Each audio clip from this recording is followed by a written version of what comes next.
Hi, it's Jay from Iridescent Tarot, back with some more sparkle for you. I am very excited for today's video because I have been tagged in a French tarot tube tag, which is like the highest honor to me. And this is called the Tarot Practice Tag 2026, created by Celine H. And I'm gonna just jump to prompt number 12 so I can kind of explain to you why I'm so excited about this. So prompt number 12 are people that you'd love to see take on this tag. This is my Livett the Ghost Tarot, which is an indie deck that was created by a French artist and is just very interesting. Okay, this is my favorite card in this deck because it's so very French to me. So I live in the US, but I'm really obsessed with France, and I have been to Paris, the south of France, and some other places in France like Grasse and Giverny. Please forgive my pronunciation because I never learned how to speak French, and I just know that my pronunciation is awful, and I apologize for that.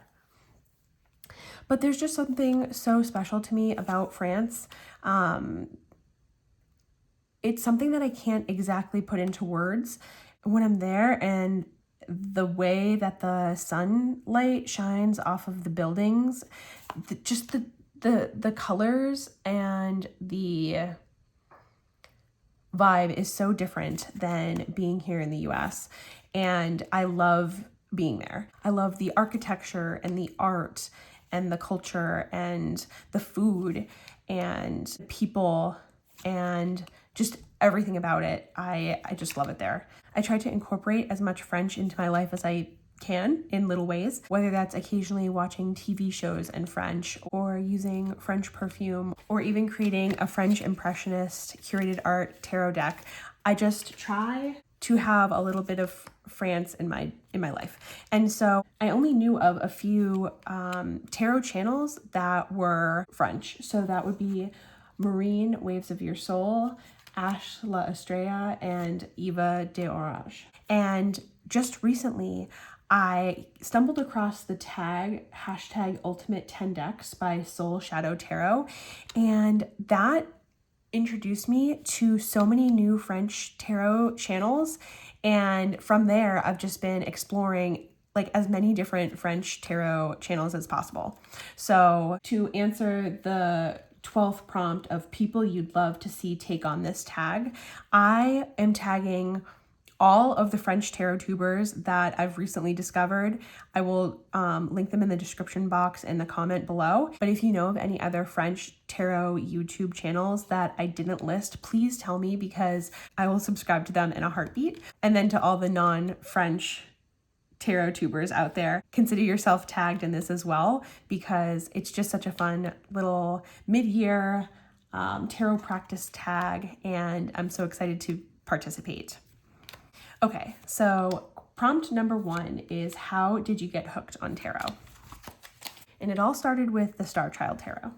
I've told this story a few times on my channel before, but I'll mention it here. Even though I had a tarot and an oracle deck from many, many years back, maybe when I was like 8 years old at some point in elementary school, I never really learned how to read tarot until I randomly stumbled across this deck around 2015, 2016. I can't remember the exact dates. I'm really into indie perfumes, and so while I was looking at indie perfumes, somebody had posted about indie tarot decks, and they had shown an image from this deck, and I knew from that moment that I had to find a way to obtain this deck and learn how to read tarot.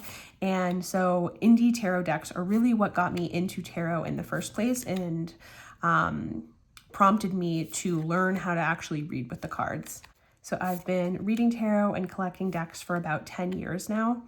And I do talk a lot about how I try to keep somewhat of a smaller collection. So even though I do bring in lots of new decks, I also rehome lots of decks because I like to try new things, see how they feel, and then ultimately only the decks that really prove to be different or unique or special in some way end up staying in my collection. And that's a fun part of the process for me, is getting to try out different decks and see what works. Prompt number 2 is the last deck that you acquired, and that would be this Daydream Tarot. And this is a deck that I had to order from Japan. So lots of international things happening over here. I think I had seen this deck around a little bit before, but it really stood out in my mind after watching a video from Lennox Reese, who is the creator of the Folkloric Forest Tarot, amongst many other decks. But she had posted a video about her favorite international decks, and this was in there.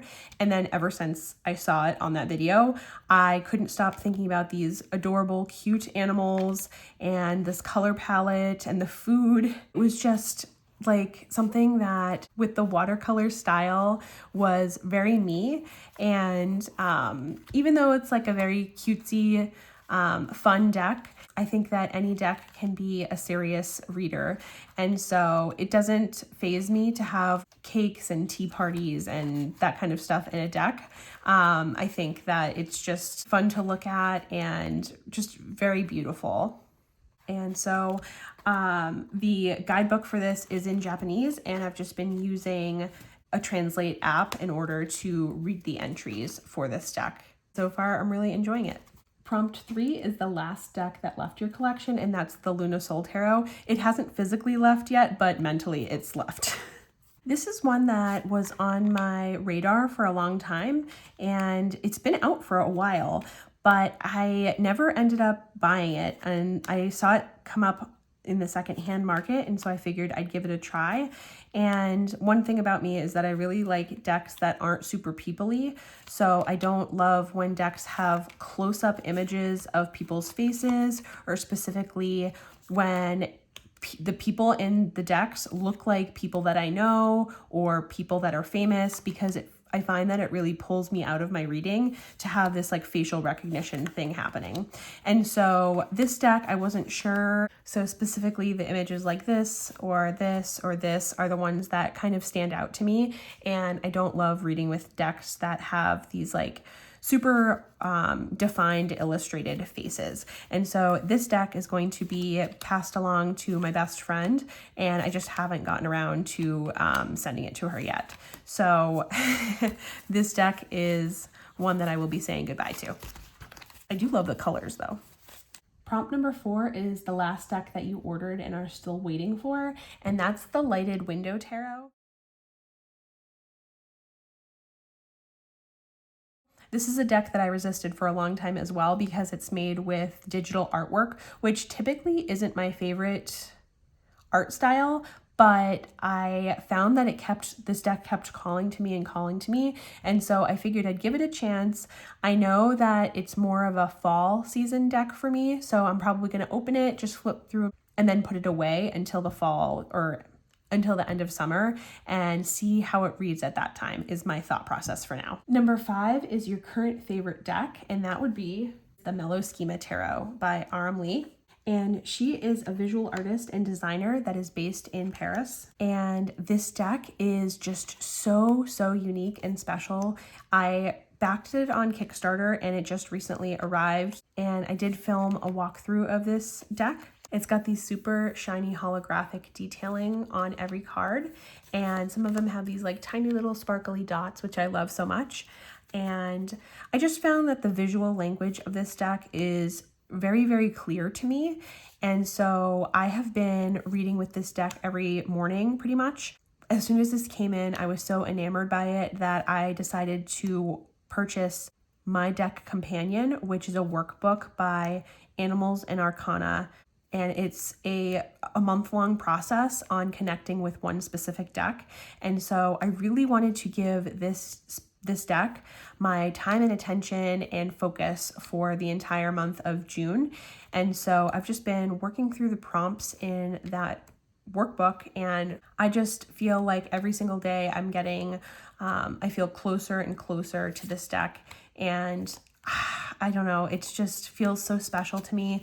The cardstock is this super soft rose petal, and the delicate fine detailing is just so tasteful, and there's just so much that I love about this deck. I could go on and on about it forever. So yeah, this is my current favorite deck. Number 6 is the deck you haven't ordered yet but are really drawn to, and that would be the Shadows We Cast Tarot, which is a Star Seeker tarot deck. And so that's another digital artwork deck. So even though that's not my normal preferred art style, I seem to be like drawn to a lot of them right now in this moment. So I'm just going to go with it. But I haven't ordered it yet. I haven't decided if I want to order it yet. I think that's more of a wintertime deck for me. So I want to see more people working with it and more reviews come in before I actually buy that deck. But I like that there aren't a ton of people in it. The character that is in it is like pretty small in most of the scenes. It's got like a lot of landscapey type looking images. And so I really enjoy that part of that deck. Number 7 is, do you keep a reading journal? And I have gone in and out of tarot journaling. Currently, right now, I am using this 2025 Hobonichi Weeks in order to just jot down really small details about my daily readings. And I've found that this feels like a very low pressure way to keep up with my tarot journaling, where I don't have this big long blank page to fill in, but I can just write down the most important takeaway from my readings. But for the practice that I'm doing with the Mellow Schema Tarot, I do have this specific journal because I've been taking so many notes on what I'm doing with that specific workbook. So this deck has its own special dedicated journal, but then for the rest of my readings, I've been using this and loving this. Number 8 is your little habits for a perfect reading. And I always wash my hands before my readings because I like to make sure that I'm handling my decks with clean hands. And then I basically shuffle twice. I riffle shuffle once this way and then once this way. And then I will overhand until I get jumpers that come out, and that's the way that I read every time. Number 9 is, what are your favorite spreads?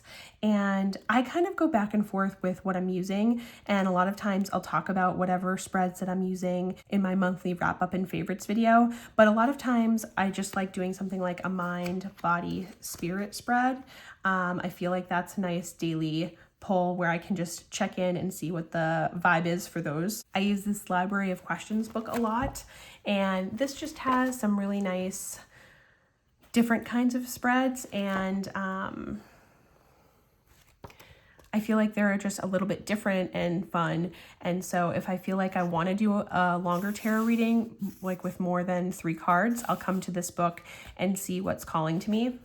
And then for something like Mellow Schema, a lot of times I'll like to do a reading that involves bibliomancy. So I'll pull out a book that's kind of meditative. A lot of times it'll be something that's rooted in Buddhism or Taoism, and go through, and wherever I am, like for example, right now, the next one for me to read is this little entry. So I'll read the entry, and then after reading the entry, I'll formulate a question in my mind, and then I'll pull 1 tarot card and 1 oracle card in between the message in the book and then the message that comes through with these cards. I kind of pull it all together to formulate my reading from that.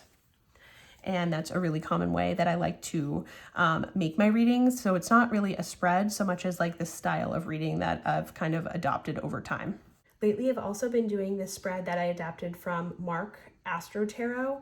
And so what I'll do is I'll shuffle and then pull. The top card will be the topic or the challenge that I'm looking at. And then the 3 cards in the middle, I'll read as open reading style, which is something that I learned how to do during my Marseille study that was at the beginning of this year. And then the card at the bottom is like either the advice or blessings or message.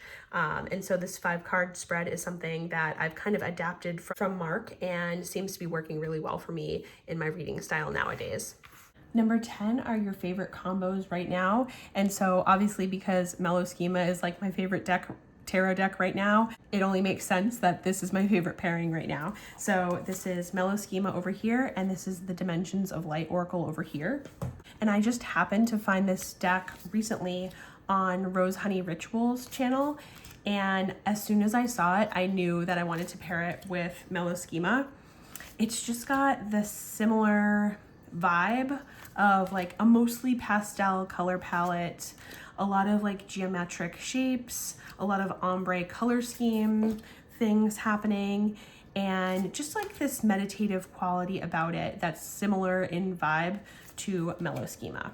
And so what I've been doing for my morning readings is reading my entry from this book, pulling one of these cards from each, and formulating my little reading that way. And I've just been enjoying this so much. I highly recommend these two together. And then this is the Witch Kittens Tarot, and we're back to the Daydream Tarot.